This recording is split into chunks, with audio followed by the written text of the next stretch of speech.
नमस्कार दोस्तों, स्वागत है आपका यूट्यूब चैनल एबी टेक में। दोस्तों 30 अप्रैल संध्या काल की प्रमुख खबरें जान लेते हैं जो आप लोगों के लिए बहुत ही इम्पोर्टेंट हैं। सबसे पहले बात करेंगे, उत्तर प्रदेश के मुख्यमंत्री योगी आदित्यनाथ ने आज लॉकडाउन की समीक्षा की और जो महत्वपूर्ण दिशा निर्देश हैं वो दिए। इसी के तहत ये पीडीएफ है जिसमें सारे दिशा निर्देश स्पष्ट रूप से लिखे गए हैं। तो जो इम्पोर्टेंट चीज़ें वो आपको हम बता देते हैं। सबसे पहले ये कहा गया कि मुख्यमंत्री ने ये अपील की है कि जितने भी उत्तर प्रदेश से बाहर लोग फंसे हैं, चाहे वो छात्र हों, मजदूर हों या कोई अन्य हो, ठीक है, वो अब उत्तर प्रदेश आने के लिए पैदल यात्रा ना करें।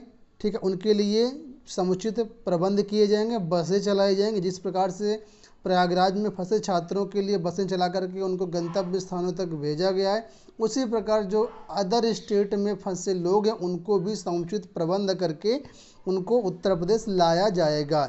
इसके लिए अलग अलग स्टेट में फंसे लोगों के लिए एक टेलीफोन नंबर की लिस्ट जारी करी गई है। उस लिस्ट के अनुसार आप लोग उसमें फ़ोन करके आपको लाने की व्यवस्था की जाएगी। ये जो लिस्ट है हमारे टेलीग्राम चैनल पर अवेलेबल है।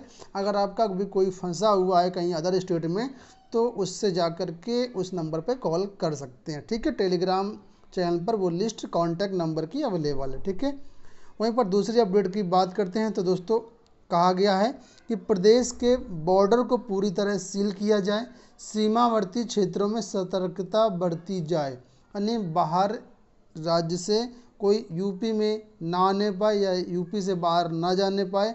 इस तरीके से बॉर्डर को सील करने के लिए भी कहा गया। हालांकि ये तो पहले से ही सील चल रहे हैं, लेकिन इसमें और ज़्यादा सतर्कता बढ़ा दी गई है। वहीं पर दोस्तों नोएडा के साथ दिल्ली से भी उत्तर प्रदेश के छात्र छात्राओं को वापस लाने की तैयारी करी जा रही है। इसके लिए वहाँ की सरकार से संपर्क करा जा रहा है। ठीक है, जो भी छात्र दिल्ली में नोएडा में फंसे हैं उनको भी यूपी लाया जाएगा। ठीक है, और कोरोना से लेकर के काफ़ी कुछ अपडेट हैं। कोरोना को किसी तरह कंट्रोल करने के लिए सारी जो समुचित व्यवस्थाएं हैं वो यहाँ पर करने के दिशा निर्देश दिए गए हैं। अब बात करते हैं कोरोना अपडेट को लेकर के। तो दोस्तों कुल मिलाकर के भारत में 33,050 केस हो चुके हैं, जिसमें 1718 केस पिछले 24 घंटों में आए हैं। 1074 कुल मिलाकर के अब तक डेथ हो चुकी हैं। अगर उत्तर प्रदेश की बात करते हैं तो 2134 उत्तर प्रदेश में केस हो चुके हैं। पिछले 24 घंटों में 81 केस आए हैं। ठीक है, 39 की अब तक यूपी में डेथ हो चुकी है। अब बात करते हैं अगली न्यूज की। तो दोस्तों यहाँ पर अपडेट है विभिन्न परीक्षाओं को लेकर के, जैसे यूजीसी नेट, सीएसआईआर नेट, इसके अलावा आईसीएआर परीक्षा को लेकर। तो दोस्तों इनकी जो आवेदन की डेट है वो बढ़ा दी गई है। ठीक है, यूजीसी नेट की बात करते हैं 2020 की, तो इसमें अब आप लोग 16 मई तक आवेदन कर सकते हैं। सीएसआईआर नेट की बात करते हैं तो 15 मई तक आवेदन कर सकते हैं। और आईसीएआर परीक्षा की बात करते हैं तो 15 मई तक इसमें भी आप लोग आवेदन कर सकते हैं। ठीक है, इसके फॉर्म हमारी वेबसाइट governmentjobcenter.com पर अवेलेबल है। वहाँ पर जा कर के आप लोग ऑनलाइन आवेदन कर सकते हैं।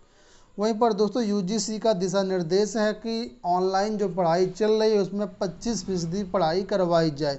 अभी तक ऐसा कुछ फिक्स नहीं था कितनी पढ़ाई कराई जानी है, तो इसके लिए यूजीसी ने दिशा निर्देश दे दिया है कि जो भी कोर्स चल रहे हैं, जो भी ऑनलाइन क्लासेस चल रहे हैं, उसमें कोर्स का 25% कंप्लीट कराया जाए ऑनलाइन पढ़ाई के तहत।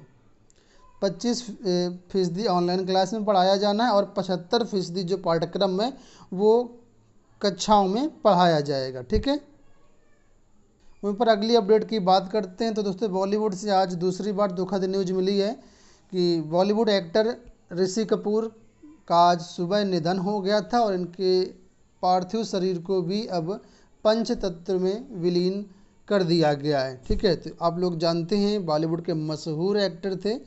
इनको पिछले 2 साल से कैंसर की समस्या थी, तो इनके पार्थिव शरीर का अंतिम संस्कार कर दिया गया। अंतिम संस्कार के दौरान कपूर खानदान के 20 सदस्य के अलावा 5 अन्य रिश्तेदार भी थे। ऋषि कपूर की बेटी रिद्धिमा लॉकडाउन के कारण दिल्ली में थी, इस वजह से वो अंतिम संस्कार में शरीक नहीं हो पाई। हालांकि दिल्ली से मुंबई के लिए वो रवाना हो चुकी हैं। बात करते हैं अगली न्यूज की। तो यहाँ पर अपडेट है यूपीपीएससी लोक सेवा आयोग को लेकर के लोक सेवा आयोग ने आज एक रिजल्ट जारी किया हुआ है। और ये कौन सा रिजल्ट है? तो प्रोग्रामर ग्रेड 2 परीक्षा 2019 का रिजल्ट है। ठीक है, इसकी जो परीक्षा हुई थी 13 अक्टूबर 2019 को करवाई गई थी। इस परीक्षा में 926 अभ्यर्थी पंजीकृत थे, 320 अभ्यर्थी लिखित परीक्षा में उपस्थित हुए थे। वैकेंसी की संख्या थी सिर्फ 1, तो इस अभ्यर्थी का चयन कर दिया गया है। ठीक है, बाकी जो भी अभ्यर्थी से संबंधित हैं अपना वेबसाइट पर जा कर के चेक कर सकते हैं। अगली अपडेट की बात करते हैं तो कोरोना के भयावह प्रकोप को देखते हुए रिलायंस के जो कर्मचारी हैं उनकी 10 से 50% तक वेतन में कटौती की जाएगी। वहीं पर मुकेश अंबानी पूरे 1 साल का अपना वेतन छोड़ेंगे। ठीक है, इसी के बारे में यहाँ पर अपडेट दिया है। अगली अपडेट की बात करते हैं तो यहाँ पर अपडेट है फ़्लाइट्स को लेकर के। तो दोस्तों यहाँ पर अपडेट आ चुकी है कि मई के मध्य तक एयर इंडिया शुरू कर सकती है घरेलू व अंतर्राष्ट्रीय उड़ानें। ठीक है, तो हालांकि इसमें अभी तक स्थिति स्पष्ट नहीं, अगर लॉकडाउन आगे बढ़ता है तो ये डेट अभी आगे और बढ़ जाएगी, अभी एक्सपेक्टेड है। लेकिन एयर इंडिया ने यहाँ पर अपने सभी कर्मचारियों को इसके लिए मैसेज भेजा है कि आप लोग बिल्कुल तैयार रहें।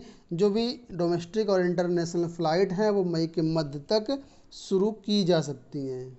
ये जो उड़ानें हैं तो 25 से 30% ही उड़ानें हो पाएंगी, पूरी तरीके से अभी नहीं हो पाएंगी। अगर एयर इंडिया अपना फ़्लाइट्स शुरू करती है तो सभी क्रू मेंबर्स के लिए कर्फ्यू पास होने चाहिए, इसके लिए भी कार्य शुरू हो गया है। वहीं पर यात्रियों की संख्या में दोस्तों 30% तक कटौती संभव है। ठीक है, और इसमें से 25% के बीच 20 से 25% के बीच कटौती के चांसेज हैं। और हवाई यात्रा भी महंगी हो जाएगी, ज़्यादा से ज़्यादा जो मतलब खर्च है वो करना पड़ेगा आप लोगों को, तो इसलिए आप लोग सोच समझ करके ही यात्रा करिएगा। वहीं पर अगली अपडेट की बात करते हैं तो इलाहाबाद विश्वविद्यालय में जो भी छात्र एडमिशन लेना चाहते हैं तो उनके एडमिशन की जो प्रवेश की तैयारी है वो शुरू हो चुकी है। अगस्त में इसकी एग्ज़ाम कराए जाएंगे। ठीक है, और अगस्त में ही रिजल्ट डिक्लेयर कर दिया जाएगा। हालांकि परीक्षा जो है आपकी यहाँ पर परीक्षा जुलाई में होगी और आपका रिजल्ट अगस्त में आ जाएगा, और जो क्लासेस चलेंगी वो आपका सितंबर से चलेंगी। अगली अपडेट की बात करते हैं तो यहाँ पर अपडेट है लोक सेवा आयोग को लेकर के। एक बार फिर से लोक सेवा आयोग में आप लोग जानते हैं PCS 2020 के ऑनलाइन आवेदन चल रहे हैं। तो अभ्यर्थियों ने यहाँ पर अनुरोध किया है कि PCS की जो आवेदन की डेट है अनिश्चित काल के लिए बढ़ाई जाए। आप लोग जानते हैं 21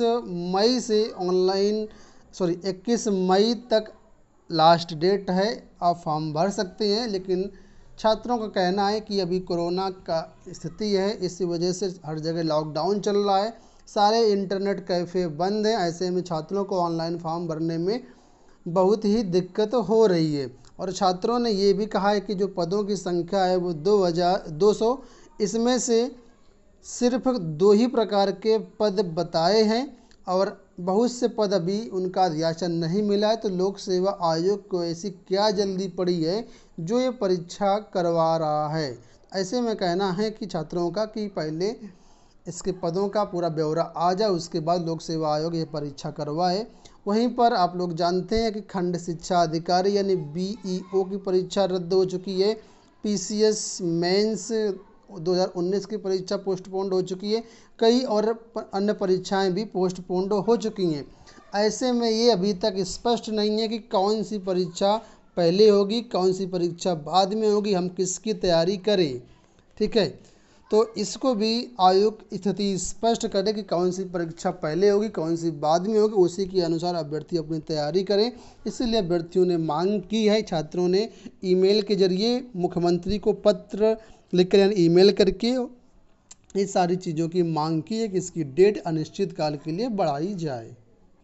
और अंत में बात कर लेते हैं कानपुर यूनिवर्सिटी को लेकर के। कानपुर यूनिवर्सिटी में अगर आप प्रवेश कराने के इच्छुक हैं तो ये कानपुर यूनिवर्सिटी के आवेदन फॉर्म आ चुके हैं। विभिन्न कोर्सेस में एडमिशन के लिए आवेदन फॉर्म भराए जा रहे हैं। जैसे मैं बता देता हूँ कुछ कोर्सेज, जैसे MBA, BBA, BCA, M pharma, MEd, ठीक है, MPEd, BPEd, MSc, BSc, MA, कई प्रकार के यहाँ पर कोर्सेज हैं। तो इनके लिए आवेदन फॉर्म शुरू हो चुके हैं। आप लोग जा कर के कानपुर यूनिवर्सिटी वेबसाइट पर इसके आवेदन फॉर्म भर सकते हैं। आवेदन 29 अप्रैल से शुरू हुए हैं और 25 मई इसकी लास्ट डेट है। इसमें आपका एंट्रेंस एग्ज़ाम कराया जाएगा। एंट्रेंस डेट एग्ज़ाम की अभी डेट की कोई भी घोषणा नहीं हुई है, ठीक है। तो ये हो गई दोस्तों पूरी अपडेट।